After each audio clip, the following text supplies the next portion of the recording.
listening to the 14th Source for all geeky and nerdy news and discussion, which means that you're listening to a podcast. For all intents and purposes. I am D. Bethel. And I'm Andrew Asplund. And we are your two overeducated, codependent nerd hosts, bringing you the things that we like to talk about, but filtered through inquisitive and critical lenses, or something like that. In the episode for Friday, November 24th, 2023, Black Friday, as a matter of fact. This is true. The day before Doctor Who November special starts. Indeed. And so we're not here to talk about that because it hasn't happened yet. But again, we're not ones to plan ahead, but I think we just figure it out next week. So have you spent all your money, Andrew, on Black Friday sales and whatnot? Well, I mean, most of these things all started a week earlier, right? Right. It's funny how that whole Black Friday, like so much about Black Friday is now just this morass of sales and discounts and whatever. Right. My favorite sort of offshoots of Black Friday, it was companies realizing, hey, we can kind of do this at any point throughout the year. We can get this excitement going with, like Amazon does with its Prime Day, which I love because it lets me use the Optimus Prime memes, right? Don't forget why who died to give us this holiday, that kind of stuff. But speaking of actually Black Friday sales going or starting long before the actual day, that's actually what's bringing us together today. It's could be technically probably a pretty quick one because things are real busy, holidays and whatnot. It's American Thanksgiving this week, dear listeners, as it was yesterday, as of the time you're hearing this. The PlayStation Store started its Black Friday sales, like I said, about a week beforehand. And I always tend to pick up a game because things are nicely priced. And I finally pulled the trigger. I've been sort of avoiding it for literally years, but I finally purchased and I'm about 3 hours in because it's been busy into No Man's Sky. Nomanski. Hello Games, No Man's Sky. The pride of the British Empire. Right. That game came out like 2016? 7-8 years ago. And I think just a year or two ago, it won an award for like most improved or something. Right. It's an incredible story in terms of how much the public opinion on the game has turned around, how much the game itself has turned around, and especially an incredible story in terms of just a developer fighting for its game and really doing its best to appeal to the audience and actually winning in that fight. I think it's generally viewed as a beloved game, not only because the game is good, but because of how high in regard fans hold Hello Games, the developer. Right. But I've told the story before. Sony showcased No Man's Sky as kind of like as one of its big games, like indie games, that it was promoting in the run up to releasing the PlayStation 4. And I saw that game, and I'm like, seeing the trailer for that game is what made me want to buy a PlayStation 4.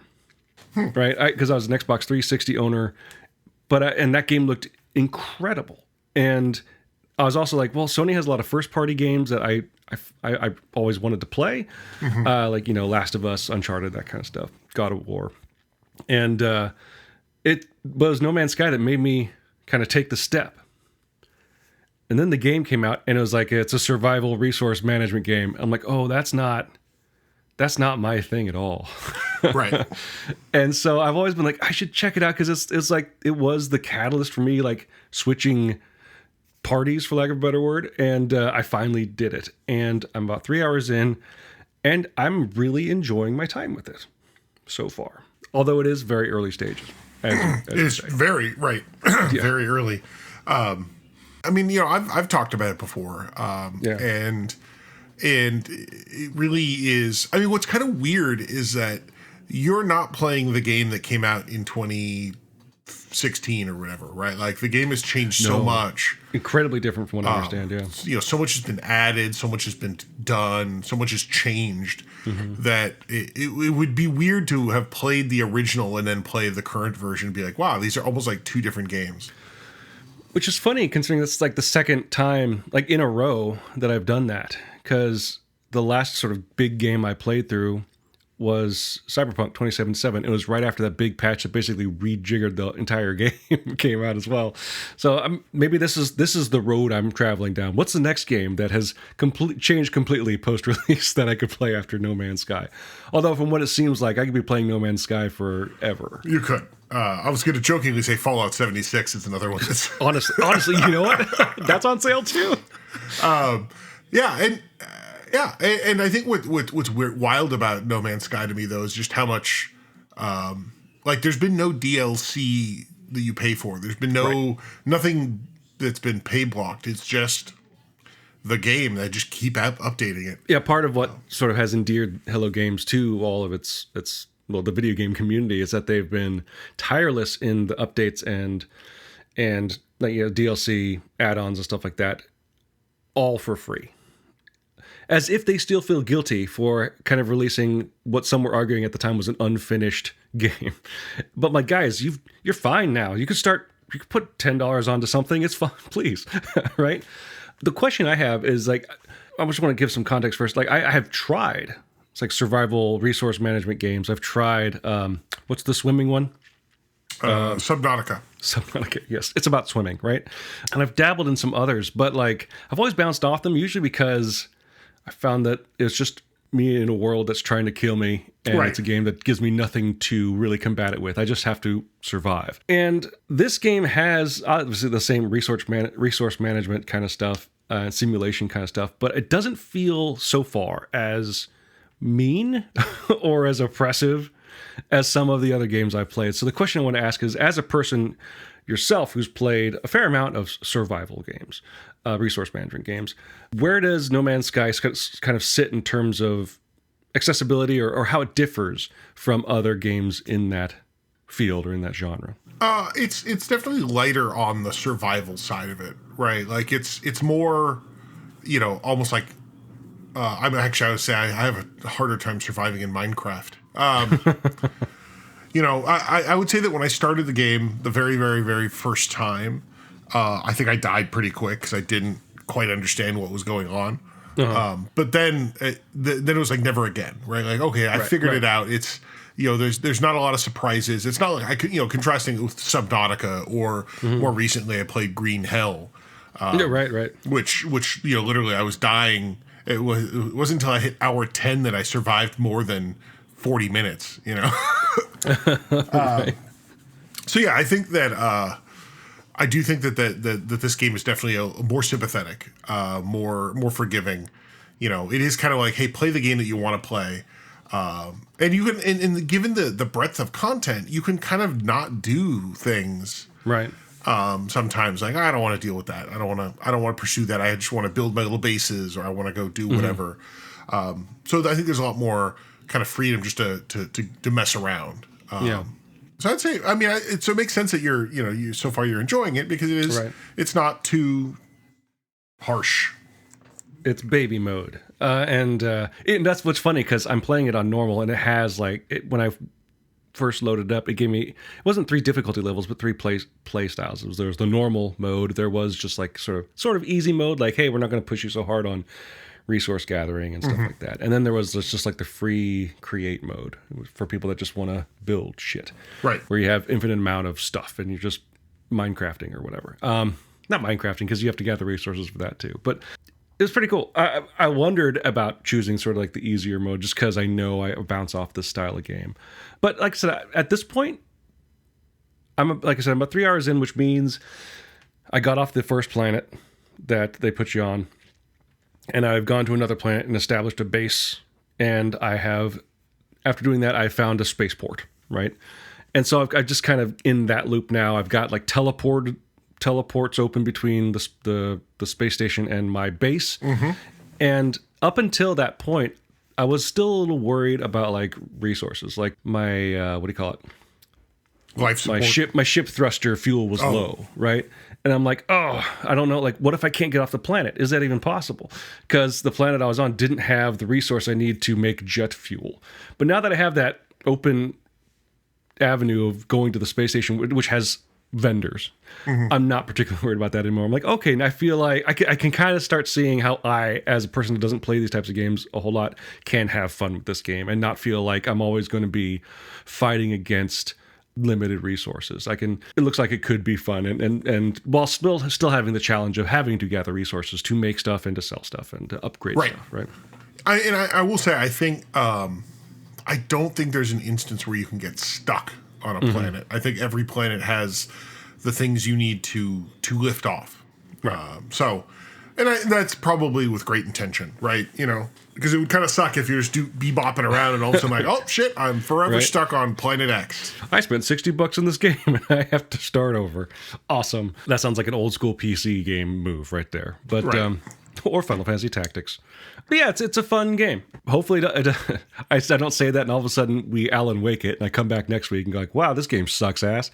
Not that it was that bad with Alan Wake, but it was definitely a turn in terms of enjoyability. And the truth is, I mean, I know people that have played the game and you play it for a while and then it's like, and then you stop. You know, I think there are some kind of endpoints, right? Because there are kind of multiple, I guess, quests you can pursue that kind of have different endpoints, but it's also very open where you can just, like I said, you can just stop, you know. The thing that I really want out of like a sci-fi space game is something, it's very specific. I might have talked about it on the show before, but I kind of want Mass Effect Normandy, the game, in a sense where like you have your ship and you can fly around, but my ship is also my home. And like, I'd love to just get out of the pilot chair and like walk around like, hey, I can make food, or I can go to bed, or I can, you know. Well, funny you mentioned that. No Man's Sky gotcha. I'm so excited. Not right now. I got a teeny tiny ship, but right, yeah. There's what they call freighters. You actually get a whole, which then you can customize, you can build on. You basically, it's like a portable base, if you will. Awesome. I am stoked. Yeah. I was getting really despondent because Starfield looked a lot like that, and I don't have a gaming PC or an Xbox, so I'm like, well, that's a game I'm never going to play, and it looks like it's kind of what I want it to be. And then I did some more digging and talked to some friends like, no, you're talking about No Man's Sky, my friend. I'm like, so I'm looking forward to hitting. That's my end goal right now. I want my flying house. Yep. Yeah, and just, you know, it won't take that long and you'll have the opportunity. Excellent. And again, and that was something they added later in the game, but it really was like, okay, here's, you know, what people kind of wanted, so they added it. Yeah, so I'll report back, and I think I actually have to get back to work here, but thanks for checking in, Andrew. I hope your Thanksgiving goes well. You too. And for everyone out there in TV land. Change the channel. So if you, dear listeners, have any thoughts about the topics we discussed this week, feel free to leave your thoughts as comments on the page for this episode at forallintents.net. You can also post your comments or engage in conversations with other listeners on our Facebook page. You can also find us in other social media, specifically the places that we frequent, which means you can find me on Instagram at dbattlecomics, and you can find Andrew on Mastodon at profounddark@dice.camp. While you're at our website at forallintents.net, you can also take a look at our YouTube page by clicking on the link in the corner that says YouTube. There you will find this show simulcast in YouTube. Please, if you are listening there, do like and subscribe, or as the kids like to say, ring that bell. We use 2 tracks of music for the show. One is called Disco Medusae, the other is called District 4. They're both written and performed by Kevin McLeod of the Clan McLeod, immortal swordsman, graph paper enthusiast, and musician extraordinaire. You can find his music at incompetech.filmmusic.io, and that's all licensed under the Creative Commons 4.0 Attribution License. If you like the show and like to help us out, the best way to do so would be to subscribe to the show using whichever podcasting service you happen to use. What would help us out even more, though, would be to leave some sort of review. Whether a text review or using their proprietary metric will help spread the word to new potential listeners through the magic of algorithms.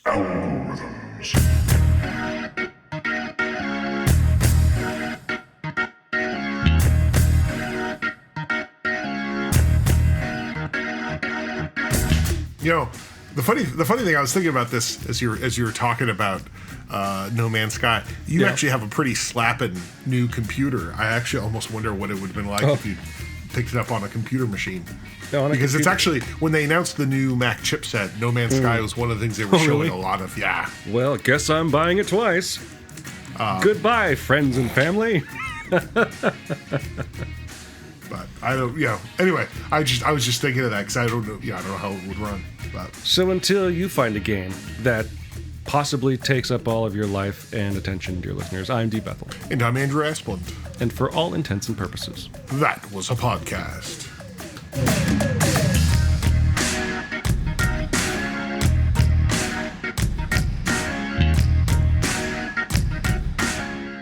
Casual outro, just two guys chilling on the internet. It's a new theme song. Copyright. If you like the show and like to help us out, the best way to do so would be to... Nope. Do you know what we actually do? I'm gonna stand. Yeah. That's weird. You even have an option from Microsoft Teams Audio. I don't. Microsoft Teams Audio? What's a surprise for Taylor? Because you said I'm ready, and you put it in the shared chat. Oh. When you were probably just trying to get that to me. Oh. Oops. You're listening to the 14th... Oh, am I boring you? Sorry, I'm just tired. No, excuse me. Getting choked up. Well, I'm getting choked up talking about Nomanski.